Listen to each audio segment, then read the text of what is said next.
सल्जूकी सल्तनत की बुनियाद 10वीं सदी में वस्ती एशिया के तर्क कबाइल में से ओगोज़ तर्कों की एक शाख ने रखी, जिन्होंने इस्लाम कबूल किया और मगरिब की तरफ पेश कदमी की।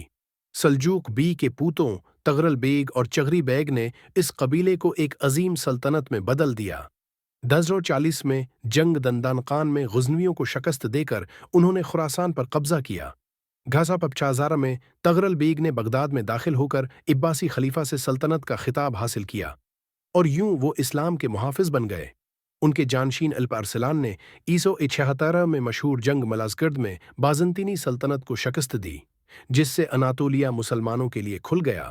सल्जूकियों के दौरे हुकूमत में इल्म, फ़न और फ़न तामीर को फ़रूग मिला और निज़ाम अल मल्क जैसे वज़ीर ने सल्तनत को मुस्तहकम बुनियादों पर इस्तवार किया।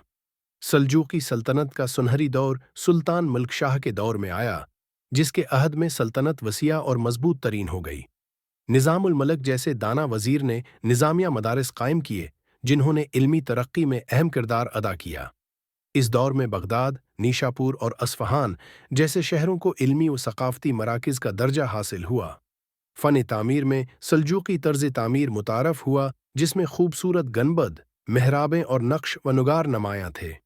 मुलक शाह के बाद सल्तनत अंदरूनी इख्तिलाफात और साजिशों का शिकार होने लगी, जिससे उसकी ताकत कमज़ोर होती गई।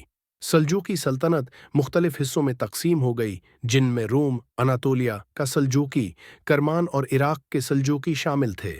अनातोलिया के सल्जूकियों ने सलीबी जंगों का मुकाबला किया और तुर्कों को एशियाई कोचक में मजबूत किया, जो बाद में सल्तनत उस्मानिया की बुनियाद बना। अगरचा सल्जूकी सल्तनत ज़वाल पजीर हो गई, मगर उनका सियासी, सकाफ़ती और मजहबी असर कई सदियों तक कायम रहा।